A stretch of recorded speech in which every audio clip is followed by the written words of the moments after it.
All right, welcome in everybody. It is College Gamebreakers episode 37 brought to you by thebreakdownsports.com. We are live on Facebook, YouTube, and Twitter at BRKDWN_sports. Tonight, I am joined by the one and only Goose on Twitter, home of qualsports.com or qualscorner.com. How you doing tonight, my man?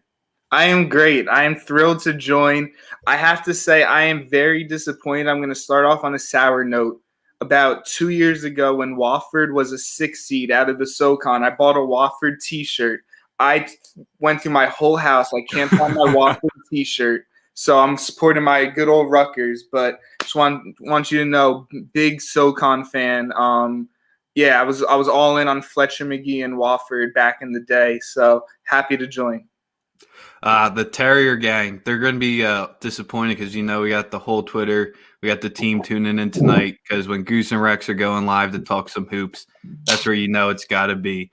So cheers to that. Crack one, the cold one with us on this Wednesday night. And SoCon, this is the 6th conference tournament I'm going to be doing. First one here with Goose. You'll see Goose later on again this week he's rocking the T-shirt. It's kind of obvious which one he'll be coming back for, but we'll save the alma mater talk for later on.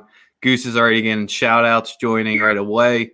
Viewers are clicking up. So let's not tease them anymore. Let's get right into this SoCon conference. So regular season champs, UNCG. The boys took it home there. They ended up edging it out by one conference win. They were 13-5. Wofford went 12-5. So it's kind of strange. And UNCG just played one more game. Maybe they got a lucky one against Samford. So it's strange where both teams didn't have the same amount of games, but UNCG just gets it because they had more wins. You think it was sketchy? You want your Terriers to have more of a chance, or was it deserved for UNCG? Yeah, it's just been that kind of year with the games played. It's the COVID kind of year, and they deserved it though. They're a great team, so shout out to them. But would have liked to see a normal schedule, especially in this kind of conference, how close it was. When you pull up their strength of schedules too, Wofford technically has a tougher one, but it's definitely helped out by their non-con, so can't really filter out stats on Ken Palm and all that good stuff. But UNCG, they will be they will be the 1 seed. And unfortunately, even though how good the SoCon was this year, it's unfortunately going to be a one-bid conference regardless who comes out, because I don't think UNCG, if they do end up coming up short in the conference tourney, I don't think they're going to get in that large bid. Yeah, no 2-bid SoCon this year. Sometimes in the past you can debate it, but this is a huge conference tournament because it's only going to be a 1-bid league, and I'm excited to get to chat about these teams tonight. So the one thing when I'm looking at it, when I pull up SoCon on Ken Palm just as a conference overall, number 1, effective field goal percentage. Number 1, 3-point attempts to field goal attempts. So they're chucking up those threes pretty frequently. And the last one is they had the highest 2-point percentage. So I know we're going to get into totals talks a little bit, but you see a lot of them above 145 and in the 150 range in this conference because the defense isn't – there's just a big gap of where it drops. The bottom 5 teams kind of can basically play no defense. That starts with like the VMI, Mercer, Citadel, where you have 7 offenses ranked in the top 150 here. Conference overall, offense, defense. Any big signs you've seen from all your film watch on ESPN Plus? Yeah, so in the SoCon, you have a lot of guard play. It's a guard-driven league. The only thing is, I was looking. Vegas knows this, that it's a guard-driven league, and we only have 2 teams out of the 10 above 500 on the over-unders. We have actually 3 teams. We have 3 teams that are 30% or lower in their over-unders, and we have only 2 teams at 50% or higher. So it is a guard-driven league, but these over-unders are about 150, 160, and it's getting a little high. Yeah, when I see the 150s, that's just kind of where the range. It's even though I do like the senior and the seniority guards is one thing I definitely look for because you got to be able to control the pace. Teams do, they don't play with that much of a tempo because kind of the weaker competitions try to get the top teams out of their pace by that. But like you said, Vegas knows it. Everyone should know who Isaiah Miller is, who I think, no questions asked, Conference Player of the Year. Do you have anyone who you think should be Conference Player of the Year, or do you think it's Isaiah Miller? Rex, if you don't mind, so my connection, it was a little laggy. I just want to go back on one statistic because I was trying to rush it out because my connection feels good now, so I'm hoping I'm not lagging anymore. So we have 3 teams in this conference. Samford is 33%, Citadel is 30%, and Eastern Tennessee State is 28% on the over-under this year. So we have 3 teams that are under machine. They're getting so many under games, and we only have 2 teams above 500. Like, it is a guard-driven league, but only Furman and Mercer are getting these overs because, as we talked about, it's weird. It's like it's a guard-driven league, but then you mentioned the pace isn't fully there. It's a very efficient. It's a 3-point shooting league, and that's headlined by someone who I don't think is the player of the year. You can't argue about Isaiah Miller, but Storm Murphy on Wofford is a shooter. He shoots the lights out. And to me, he solidified himself as the number 2 spot. But Isaiah Miller, if everyone will know his name if he gets to go dancing in March. Hey, Miller puts up 20 points per game, but Storm Murphy, I mean, he's all name. He's first. He's number 1 all name. Storm is coming. And that's where you love when you see in these smaller conferences. Sometimes you got the mullet here. You just got the name and the shooter. You know, with Wofford, they usually have the guys that line the arc. And the coaches from Wofford usually get upgraded because that's where you currently see Mike Young at Va Tech. But you said East Tennessee State was one of the under teams. I'm not too surprised with that because they're the slowest tempo team in the conference at 302. Yes. And then you said Mercer was another one. Mercer is actually the best. They're 12-10. 12-10 is the best over-under. So they have 12 overs and 10 unders. And I think that's where you just see the disparity in their offense and their defense, where they're completely relying on that offense just to outscore teams. Reminds me a lot of how my fellow Hawks play. All right, let's get into the bracket. So this is a solid bracket. Not like last night with the West Coast Conference where you have your quadruple bye, the infamous quadruple buying. That's just not fair. I know they want to get Gonzaga there. I know where their bread is buttered. But this conference tournament, love it where you have the 8 and the 9 in Citadel and the Catamounts square up to see who plays UNCG. Mercer versus Samford lineup. So you have most of the teams get 1 round bye, win that game, semis, win that game, you're in the finals. So once again, I don't know if it's because we're going 2 days before this conference tournament starts. That could be maybe the one reason is because it starts the 5th. It runs 4 straight days in a row to the finish. No odds out yet, but Goose, if there were odds out, what are you looking for in these odds? Because you're not going to get a team that's in the minus here. You're going to get plus money on everyone here. So when you're looking at the odds, who would you be looking at? Well, first I just want to shout out Chicha who chimed in. Shout out Goose, longtime friend, great soccer follow, big Chelsea fan. If you want some EPL stuff, hit up Chicha the boy. But I want to there's one team that I might look to back that's actually in this, I guess you could call it play-in game or first round. Mercer's going to have some juicy odds, and they are all offense, no defense. They're going to have outscore teams. And so if you want to have like a fun sprinkle, I think about going on Mercer, and I can just – what do you think? Maybe, is that going to be like plus 700 maybe, or is that too high? Mercer? Yeah. You want to – all right, so you're getting into our long shots already because Mercer, man. Okay, my bad. You're good. No, I was just saying you can go in any way you want because we're talking odds. Let me just pull up the math real quick. Because we don't really have like the odds, so it's hard to like kind of envision it. Furman is a 3 seed, so they might get a little disrespected on the odds. They're a very strong team. So you have with your boys in Mercer, team rankings is giving them a 5% chance of winning. So you get like over plus 1,500 odds to back Mercer, especially because you have that extra game in hand, Goose.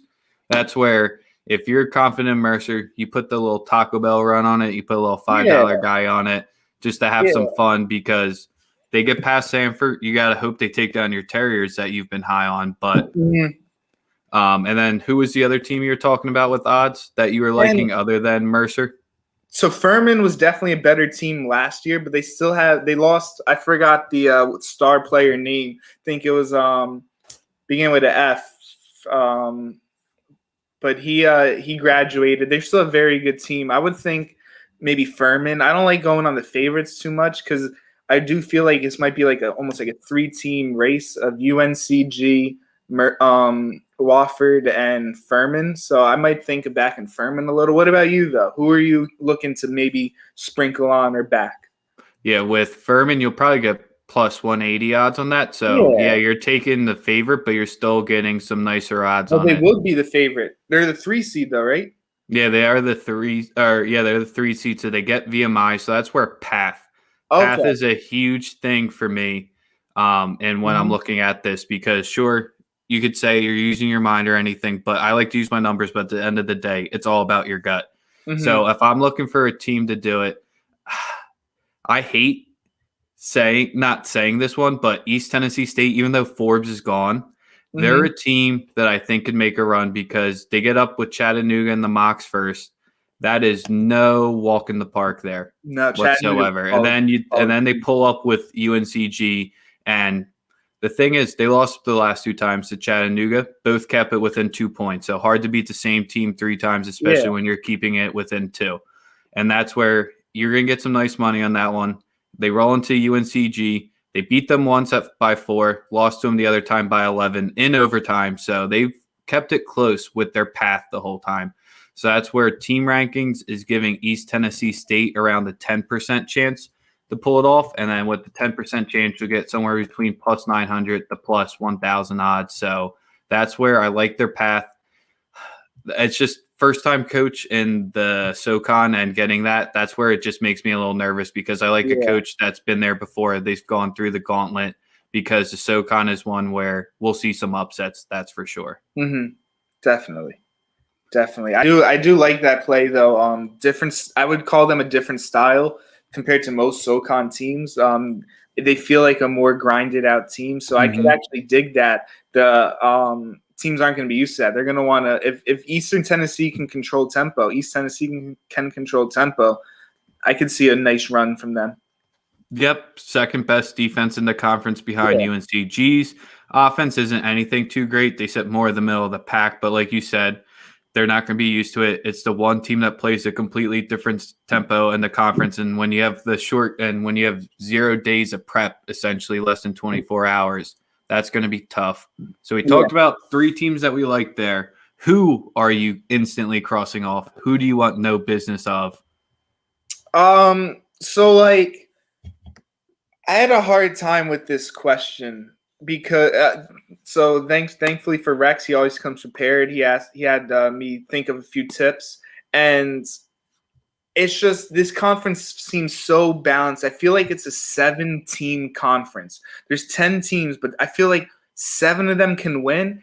And I guess I'm going to cross off the 6th seed, so it's not a big deal. But I don't see VMI doing anything. They're what is the new Jets coach say? Solid, all gas, no brakes. That's how VMI plays. Like they'll rely so much on the 3-pointer, and they do have what I saw. They have the coach of the year this year. I forgot the coach's name because they're normally like a 9 seed, and they got the 6 seed. But I don't see how they can win one game. Ooh, yeah. I mean, they definitely have the toughest draw with Furman, where Furman didn't show up or weren't respected in the. They didn't take care of business in conference play, so that's why they got the 3rd seed. But going up against VMI, who is a team, they rarely allow less than 70 points a game, and that's the one thing you don't want to show up when you come with Furman. And that's where I can 100% agree with that because they don't force any turnovers on defense, so that making life easier for them. They don't hit the offensive boards at a good rate either, at a bottom 50 rate. But the one thing that I like that they do on defense is they don't foul. VMI, very, very well fundamental team. Just that It's because it's a military school, right? They got the military discipline. that is very true. The cadets there, but then you always got to show love for Greg Farm. Greg Farm is definitely a baller. He was someone who I think he kind of got. He got Don Earl Coach of the Year because the past 3 seasons, Greg Farm was kind of a nobody, getting only 60% of the minutes. This year, he comes out for 90% of the minutes, shoots 43% from deep. Yeah. So that's just kind of where shooter. VMI, I definitely want to back them. But if Farm decides to put his team on his back, then that's where you could get burned there. A team that I want no business of backing is one. It would just kind of be the Mocs because I don't like them in their first matchup. If I like Eastern Tennessee to run with it, sadly, Goose, the second one I'd have to say is I don't like Wofford that much, and that's just because that Mercer matchup, like you alluded to a little bit earlier, that one could get a little hairy for them. And that's Chattanooga, the first team you don't like, correct? Yeah, Chattanooga, I don't like it because of East Tennessee. I'm going to jump into them. The second one I don't like is Wofford because I got to try to pick one of the top 3 that I don't like. Yeah. Furman and UNCG, it was just too hard of a case not to make against it. So with the Mocs, they're just a streaky team. Started off 9-0, way hot. Then they had a nice little streak where they dropped to 12-5, so got a little rough to start conference play. Then they ended up rattling off 7 straight wins. Knock all the haters off real quick. Then they dropped to UNCG and Mercer in the last game in overtime. So that's where Mercer, with the recent catch against them, that's just where it is it. And Malachi Smith, they're just too reliant on him to create their offense. And him and Gene Baptist are both good players, but I just think in a slower tempo, that's not where Chattanooga likes to play. Why I don't like Wofford? That one's a much tougher case to make, and it's just because you can go extremely simple here. I mean, any analyst or not analyst, anyone who loads up a website could say this, but they're too reliant on the 3 and they play no defense. It's like the simplest book to write. It's the simplest angle to take. But if they just get up against a 2 defensive team that can guard the 3 against them and Storm isn't clicking, I mean, Messiah Jones, you can't knock him. You can't knock Trey Holloway or Hollowell either, but that's just kind of where if Storm isn't getting his night, that's where I just think Wofford could get caught by Mercer. What are your thoughts on any of those? Well, so I was going to chime in. I see Chuck Thomas been chiming in a little, and he said he likes Mercer and he doesn't like Wofford either. And I agree. I mean, I mentioned I don't like Wofford because I mentioned earlier I like Mercer. Well, I liked Wofford a couple years ago. I wish I had my shirt because who has a Wofford shirt other than me? Like that, I wish I had it, but I'm not. Who else has a Rutgers Big Ten football ring other than Goose? That's one of the best memorabilias I've ever heard or seen that got brought out on the NBA stream. No one, I can guarantee, that is your prize commodity other than the Wofford shirt. Oh yeah, it's the Wofford shirt. I think I donated it, to be honest. But the I got the Rutgers Quick Lane Bowl ring. I was equipment manager back in the day for that. In 2014, we got the ring. But yeah, look, Storm Murphy, that team was great. He's a veteran point guard. He's got to be a senior now. I feel like he's 28 years old. But I'm not rushing to back Wofford one bit. The books are going to respect that with the odds, I think, pretty well. Yeah, I think they're going to agree with us on that one because probably. I think you're going to get plus 700 on Wofford, and people are going to run to that because that's one of the most notable names in the Southern just because they're the team that's made the noise in the tourney before. But don't have Mike Young there anymore. Not the same crew. Still same exact mentality, though. I kind of love when teams it's similar to the triple option in offense. Just play that one style. Syracuse with the zone, Wofford with the 3. Just roll with it. It's awesome. Your team can always get behind it. But we saw Press Virginia kind of go from the stray. That's a different stream. So I'll be tuned in for that one, though. All right. Let's time to talk UNCG time. Teams that we think we can win, and we obviously got to start with the conference champs here, Goose. So with UNCG, player of the year, easy enough. Best offense. Defensive player of the year, if I'm not mistaken, which is, to me, a huge deal. That's exactly where I said it. Best defense in the conference, ranked 75th in KenPom, so beating out a lot of those power major teams there. Offense, a little bit more questionable because I don't want to say they're completely reliant on Isaiah Miller, because Hollowell can definitely give it to you as well. Langley's no slump either, but most of the offense runs through it. And this team, you can use any gif you want of just shooting bricks, and that's this team from deep. So, but they know where their bread's buttered. They're smart about it. So so if you're not going to get it from the deep, they know they have to kind of run more of that motion offense, get it in. They don't play with that much of tempo, but they don't shoot the threes that often. But when you're shooting under 30% in today's college, that's where it's kind of rough. You don't see many teams pull out that victory, but when you're solid on defense, shooting 50% from there, the free throw shooting, that is the one thing that is going to keep me off this team. They're shooting 68% from the line this season. Conference tourney, don't bet on theirs. They're just going to die when the team fouls to the death of them. Anything you like, anything you dislike in this team, it's just, I think they have the best starting five. Wow, shocking to say about the team that got the 1 seed. They have the most quality here, so that's where I can see they do it. But it's going to kind of be if they fumble, miss their free throws, is going to be the reason why they ain't dancing. So I think they're on the better side of the bracket. I like Chattanooga more than you, and ETSU are both like two pretty solid teams. But I think that they'll make it to the finals. It's just, I mean, I'm looking at these stats right here. They're shooting 42% from the field everywhere. They're shooting, which is the lowest in the conference. They're the lowest in the conference in free throw percentage, which you touched upon. And I know their defense is solid. I just, UNC Greensboro, to me, it's just, I want a little more offense for them to back them to win. Let's see, they got to win the quarters. They got to win 3 games on core offense. And I feel like that's how a team gets upset. A slower team, a defensive-based team, and so it's Why does this team fall in love with the 3? That's the one thing I don't get. They're shooting more than 25 threes per game in conference. Just why?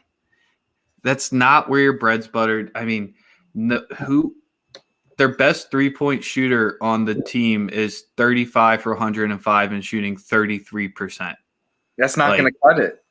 I mean, they're a solid defensive team. They control tempo, but their shots don't fall.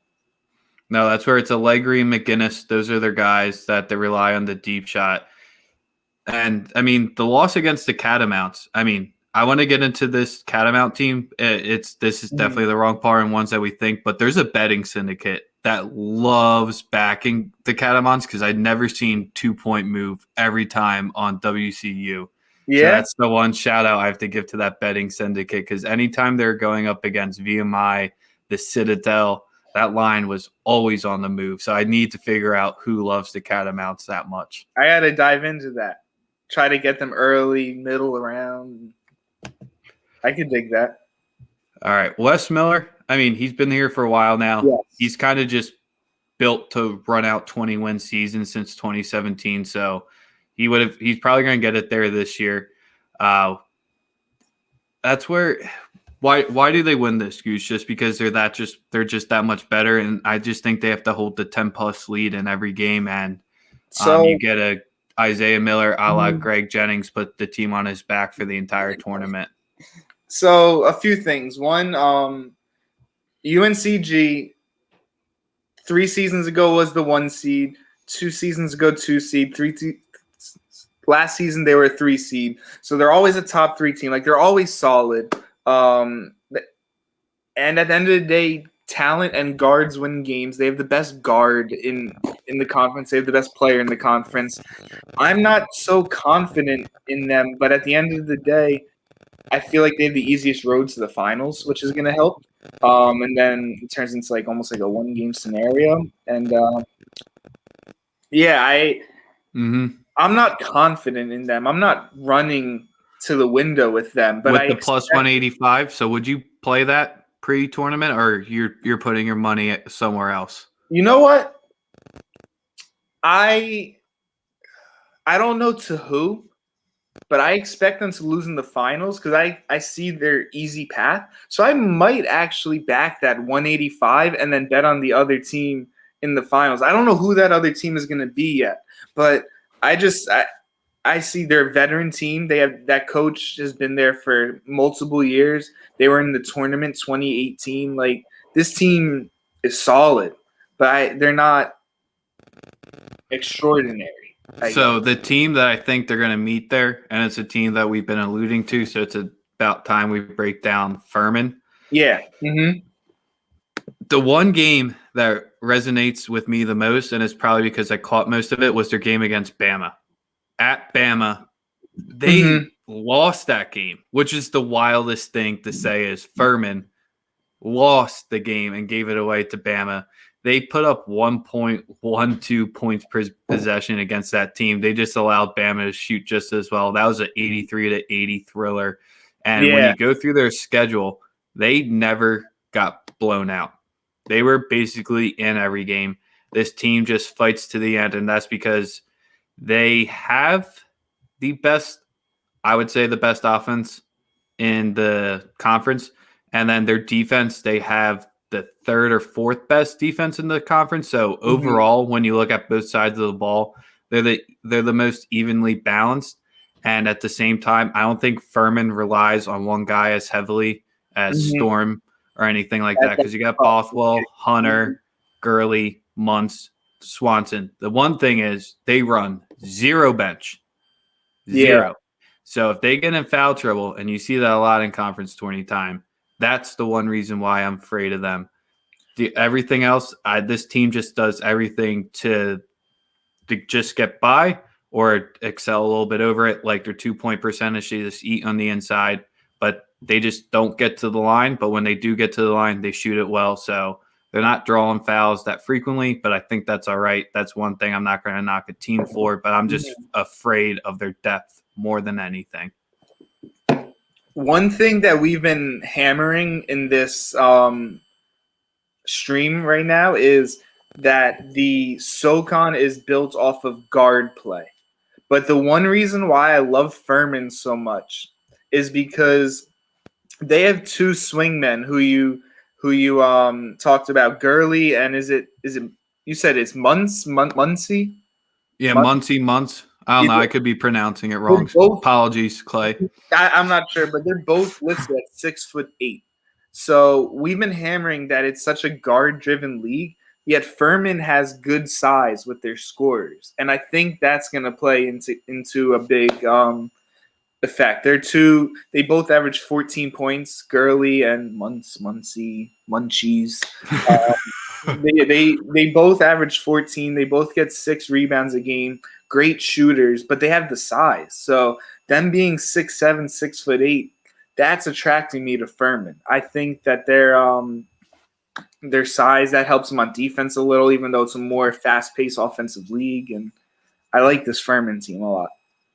Yeah, that's where I definitely agree with you there. They also even have Slauson, pretty up there for a good last name as well. Oh yeah, He's 6'7", so yeah, they have, and they're all juniors and seniors, which is my favorite thing to see, especially in the SoCon. And you got Bob Ritchie at the helm, where he has 23, 25, and 25 wins, 16-8 this year, but still 10-5 in conference. I think if you at least double up your wins in conference, yes, even though they have the 3 seed, you're going to drop some games in conference. Just double up as many losses as you have. And I think Richie, he's not going to be there for much longer after what he's showing with Furman, especially if they take the crown this year. Yeah. I think Richie. It's unfortunate that the smaller schools always lose the guy, but yeah, I don't see him there for much longer. If they make the dance, I'm not sure who will snag him up, but there's going to be some openings for sure. Yeah, so that's where we could definitely have a good talk, because 2 Big Ten schools, I think, are going to have openings. With State already has it, and then Minnesota could be opening up. So those could be 2 nice places to be looking if Bob Ritchie could go there. All right, time to talk about our long shots teams to talk about. So, Goose, I know you already alluded to Mercer, so we can break them down further. But I don't know if you have another team in your pocket that this is the one where you're putting your lunch money on, but you're hoping it turns into, babe, we're going out and getting steaks tonight, dinner. So what are you thinking about? Who's your put on your tinfoil hat? Let's get crazy. Let's get weird. Who are your long shots? Because you know this is my favorite part of every stream. So for a few reasons, I like Mercer, as I mentioned, because I don't like Wofford that much. Mercer has to win the game. They're playing in the 7-10. They have to win that first. But I don't like Wofford that much, even though I used to love Wofford. I don't like them this season. So if Mercer wins their first game, then they get Wofford their second game. Now I think they're rolling. They're a great shooting team. They're second in the conference in 3-point shooting percentage at 37.5%. They're efficient.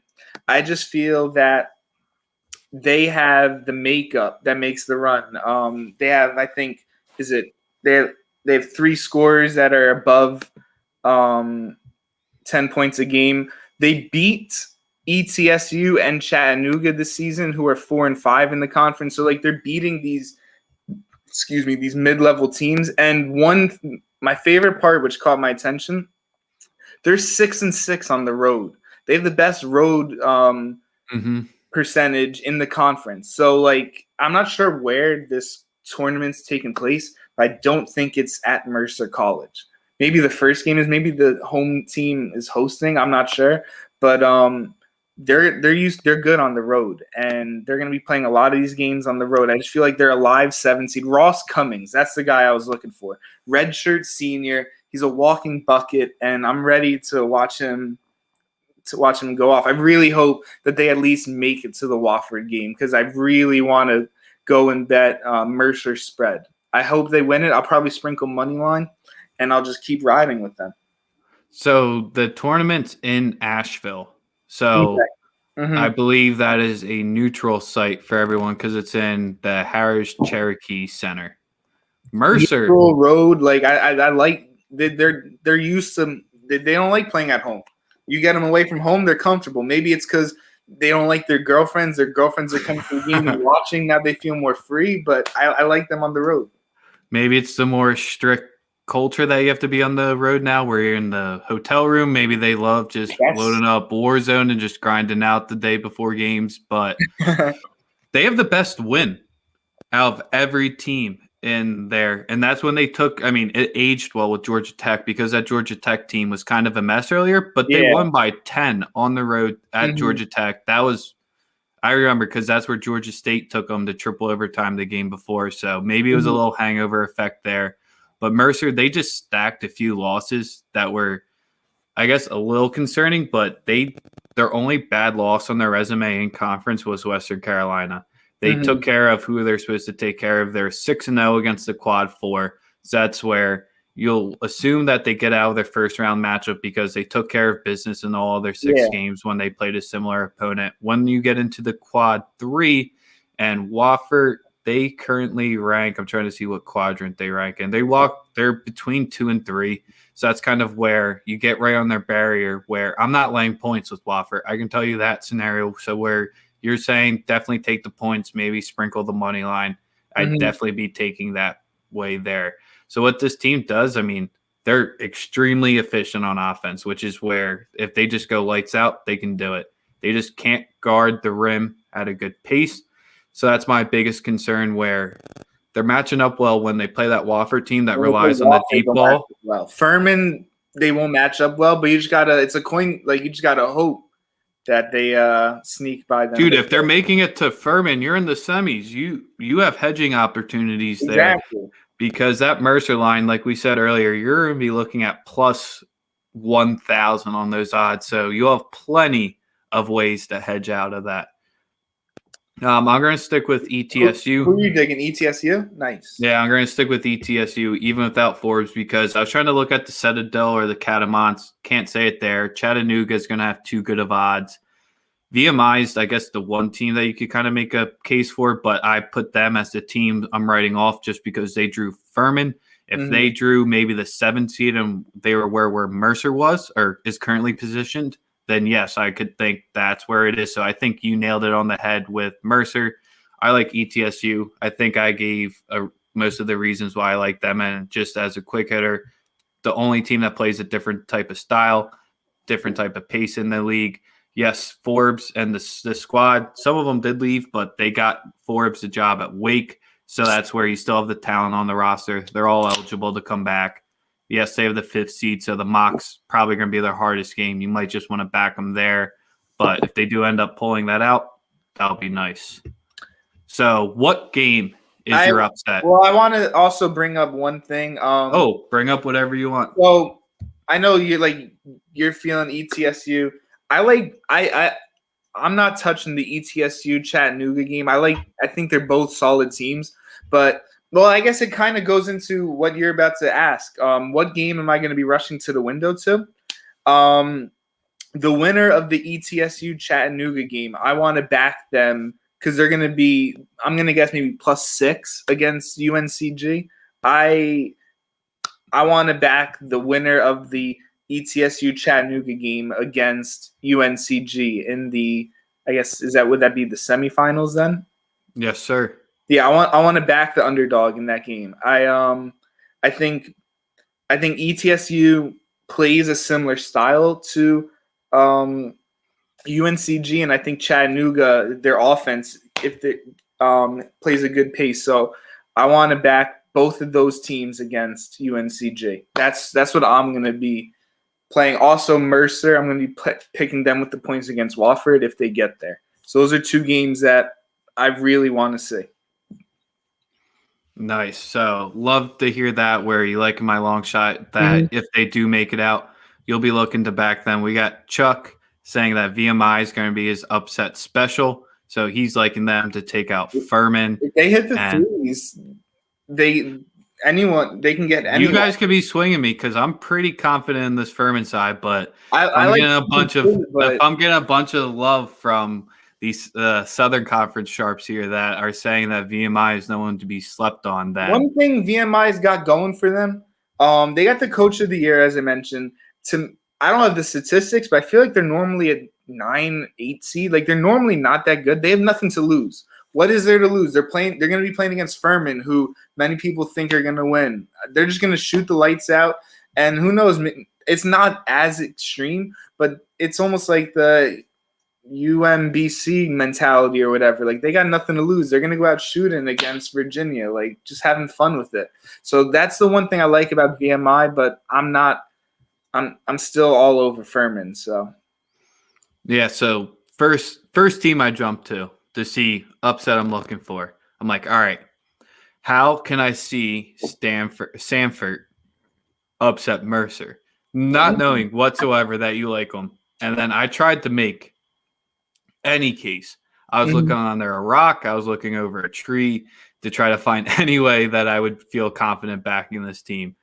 And sadly, there is zero way that I was able to find anything. When you go 1-8 over your last stretch since in 2021, you're 1-8. Your only win is over Western Carolina. So sadly, they don't draw them. Both times did they play Mercer, though. I didn't remember this or recognize this. They both went to overtime. Wow. Ooh. Both Mercer ended up winning by 7 both times in overtime. Oof. But they did pull it there. So that's where I was just saying maybe, I know this is the way we're saying the upset to look for. I think everyone is a Sanford ticket, not that I'm dying to hold. This is going to be a gross one that you could, but wait for that line, wait for the public to just keep pushing it up. And maybe if you get like a 6 or a 7, you start to feel somewhat confident about it. But I can't advise to say I am confident backing Christian Guest here or anybody because no one on this team gets constant minutes. Preston Parks and AJ San McCray are kind of your other 2 guys. But yeah, no case to be made for Sanford. So, and then when you look at the other opening round matchup, it's not a big one, but you hit the one I was looking for. I was going to take Eastern Tennessee State over UNCG just because in the most recent game, played them to the wire. Think they can do it again. Yeah. Yeah, I want to see the line before I say I'm rushing to the window because you always got to bet the numbers. But I like I'm gonna be going against UNCG the first game with the points most likely. The beauty of this conference and the beauty of like what we're doing right now, and I guess you could probably make an argument for every conference. I lied. Can't. But this conference The is deep. WCC, that's the conference. If you can make a argument for every one, you No, go. Does it apply in the WCC? that's what right away my head went to there. But this conference is deep. Like honestly, it wouldn't be surprising if like VMI pulls it out as a 6 seed. Like this conference is deep. The top 3 teams are all beatable. UNCG is the best team, but they are beatable. We've been talking about it all night. All 3 of them have 5 losses. So, yeah, they are the top 3 seeds, but none of them took care of business. You usually like to see, especially, can't throw much shade to the SoCon, but they're like the top mid-major one where you have the A10 and the Mountain West, where I think they're in that weird gap between the two. Your SoCon is still trying to fight to get in there. But, yeah, 3 teams all at 5 losses. Not much separates, if much at all, UNCG, Wofford, or Furman. Yeah, so it's going to be a fun conference. All right. How do you see it shaping up? How do you see this semifinals and finals going? All right, so now perfect segue there. Let's get into who we think is going to be in the semifinals here. Who do we think is going to be in the championship? So I'm going to tell you who I think plays in the semis. I'm going to think who wins each of those. Goose will give you his, and then we'll reveal our champions at the end. Neither of us have any clue who we picked I have here. no clue. And I'm looking up in my head right now. Honestly, I wanted to wait, but I know how I think it's gonna go. So I want to hear yours. All right, so UNCG, number 1 for a reason, 13-5 for a reason. Big shocker there. They make it. Could a Wright State scenario happen? Yes, but gonna go chalky here. Gonna back my 1 seed. The one I'm changing on the fly. I'm gonna be able to rag on all of you. I'm gonna put the film up, show how it's high in Furman. Switching it now due to all of the pressure. I'm usually not that great with peer pressure, so I'm usually a fun time at parties. I like VMI now to get past Furman. So who are they going to match up with? The Terriers. It's going to be Wofford versus VMI on my one side here. Okay. I'm going to go UNCG, Eastern Tennessee State at my top. And I like to back my long shot here. So I'm going with ETSU versus Wofford in my finals. And I'll tell you what, those are the 2 teams right there. Like we're talking about this tempo stuff. That total is gonna be like a 131 or something. I feel like It's gonna be the one rare one. Yeah, I could see that. That's a nice bracket. I like that. Anything else you want to touch about that before I spill my beans? No, let's spill yours first, and then that's the easiest way to get some nice back and forth. We'll get to talk about who we think is a big upset. Gotcha. So, in the semis, UNCG, but man, I hate to say this because like I don't want to bring that. No, go with it. Go. I see Chattanooga winning that game. To be honest, I actually mess with them a little. I've been riding them on a certain spot, so I see them getting past ETSU because I like that offense. But I ultimately see UNCG in the finals. It's boring, but so I see the side going UNCG, Chattanooga with UNCG getting there. And on the other side, I'm going with Mercer to beat Wofford, so I see Mercer in the semis.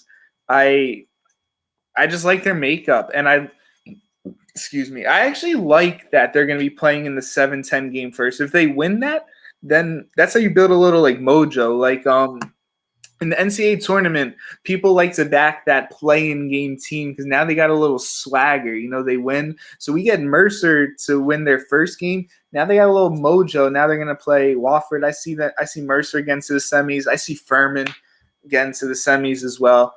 But ultimately, I see Furman taking out my long shot, and I see Furman winning it all because I just like their forward depth. Not their big men, but their forward. They have the 6'7", 6'8" scorers. I think that plays a big deal at the end of the day. I think they can get a bucket anywhere with the size. Very balanced offense. I don't see many flaws in them. They're solid on defense, solid on offense. They're not great anywhere, but they have the size. And they have seniors. They have a coach that's been there. So I see Furman getting past Mercer and then Furman getting past UNCG, going to the big dance. I'm going to guess is a 12 seed where there'll be a live 12 seed in the bracket once we get there.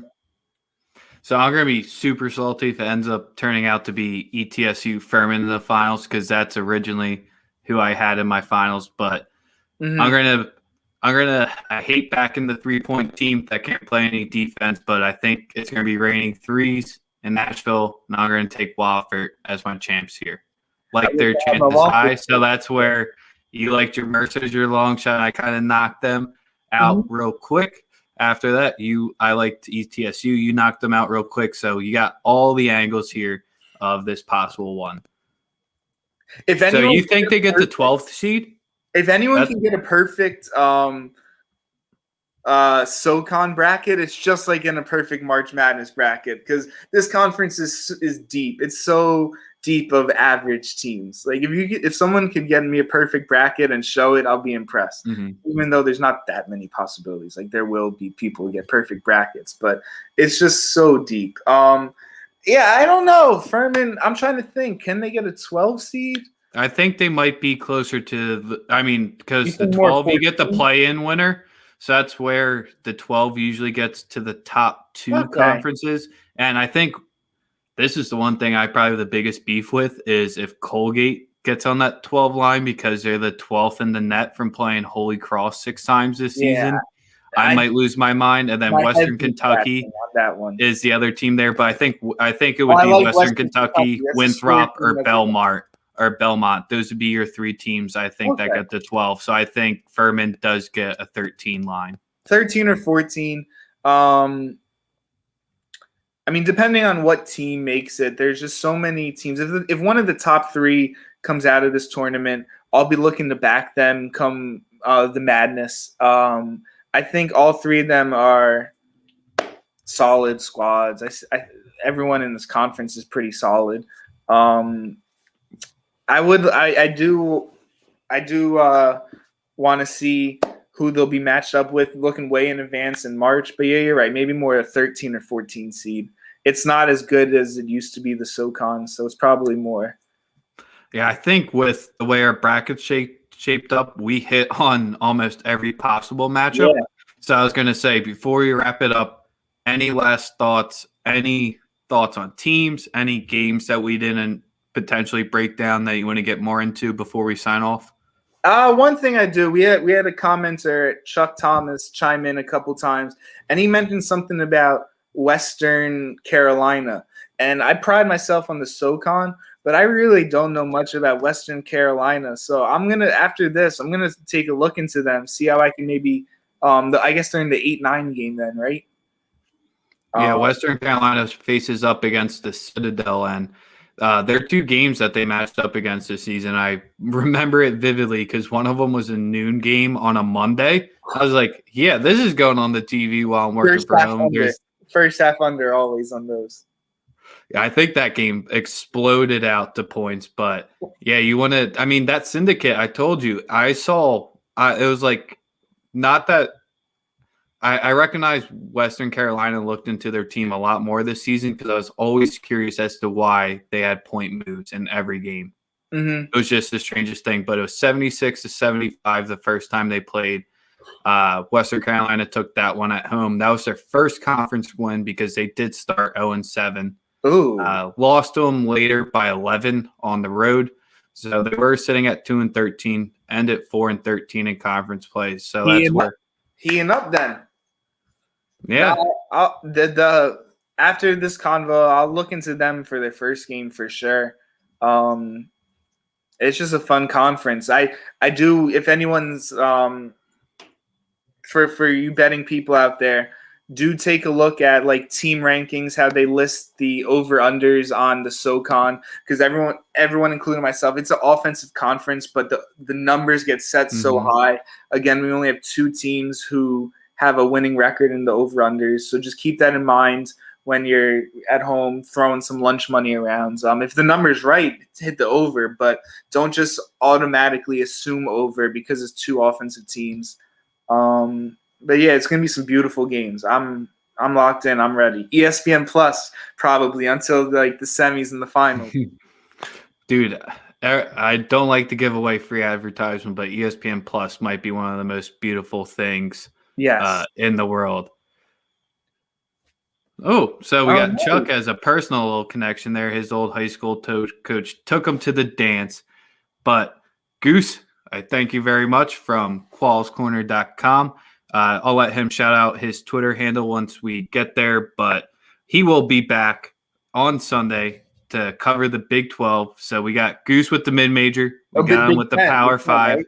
Oh, Big 10. Yeah, my bad. I want to make sure I didn't have to change up the whole mindset. No, you don't have to go buy a different T-shirt. Yes, the Big 10. I'm bringing him in here for this Rutgers talk because it's going to be wild because that whole season that they had was pretty wild. I won't be biased. I'll do my best. I'll have my Rutgers shout out. Come join in, tune in. What is it, Sunday? And yeah, I won't be biased. You might be a little hungover, so that's where that might take the little bias out of them. But until then, yes, breakdownsports.com. That's where we're live. We appreciate Chuck. And who was our other commenter a few times? We had Chico the Boy. We had AJ. So we always love you guys supporting us, checking out our streams. We love the feedback that you guys give us. We're always going to incorporate it in there when you talk to us. You can follow me on Twitter at Below My Head, but follow us at BRKDWN_sports on Twitter. And Goose, sign us off where they can find you at. Yeah, thanks again, Rex. And yeah, I got my handle right here below me, Cole's Corner, KOWALSKORNER. Love my college basketball, but keep a follow even after April, even after March. I love golf and I love college football. So I'm a year-long active person, just love engaging on Twitter. So hit me up with a follow. Rex, thanks again. Was a blast. Go SoCon. Yes, sir. And we'll see you all later.